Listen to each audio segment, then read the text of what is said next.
Hello friends, আমি আশিস। তো এখন আমরা যে বিষয়টা নিয়ে কথা বলবো সেটা হচ্ছে খাদানে বনি থাকতে চলেছিল এরকম আপডেট কিন্তু আমাদের সবার সামনেই এসেছিল। কিন্তু এখন আপডেট উঠে এসছে যে বনি কিন্তু খাদানে থাকবে না।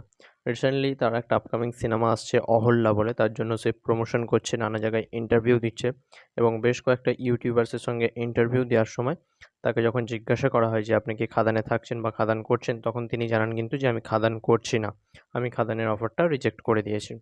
এবার পুরো ভিডিওটা হবে এই বিষয়টার উপরে যে তিনি থাকলেই বা কী হতো আর না থাকলেই বা কী হবে। দেখুন, আমার মনে হয় সবথেকে বড় বোকামির কাজ করেছে বনি সেনগুপ্ত। কারণ আমরা তার যদি কেরিয়ার প্যাথটা দেখি বা তার কেরিয়ারটা যদি আমরা ডিসকাস করি, তো সেখানে আমরা দেখতেই পাবো তার সেরকম কোনো বড় হিট বা সাকসেস নেই। এমনকি তার ১ম ছবিও যদি আমরা 'বরবাদ' বলি, সেটাও কিন্তু খুব একটা যে হিট হয়েছে এমন ব্যাপার নয়। সবথেকে ভালো বিজনেস করেছে 'বরবাদ', তারপর 'পারবো না আমি ছাড়তে তোকে', এই দুটো সিনেমাই তার একটু ভালো হয়েছিল।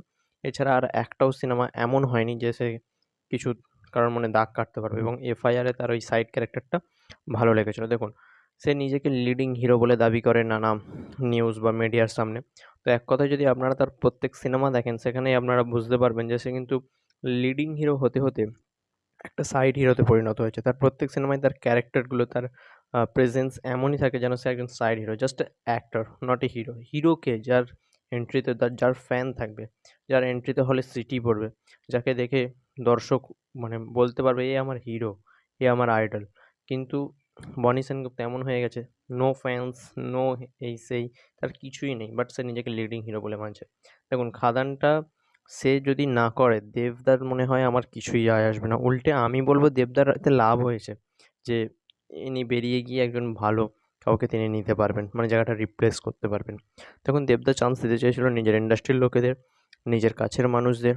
বনিকেও একটা চান্স দিচ্ছিল এবং বনির যে ক্যারিয়ার সে যদি খাদান করতো, আই এম সট সিওর যে তার একটা কামব্যাক হতো এবং আমরা বনি 2.0 দেখতে পেতাম। এরপর থেকে হয়তো বনি একের পর এক হিট বা ভালো, ভালো অফার পাওয়াও পেত এরকম ক্যারেক্টারগুলো করার পর। তার দাবি সে করছে না, ১ম কারণ হচ্ছে সে এই মুহূর্তে নাকি নেগেটিভ রোল করতে চায় না। কারণ তাকে সবাই হিরো ইমেজে চেনে। আরে ভাই, তোমার হিরো ইমেজটা আছেই বা কি দর্শকের কাছে? তোমার সিনেমা আসুক যাক, লোকের ইন্টারেস্টই নেই। অহল্যা সিনেমাটার ইন্টারেস্টই নেই। হয়তো ছবিটা ভালো হবে কিন্তু দর্শকের ইন্টারেস্ট কোথায় ভাই?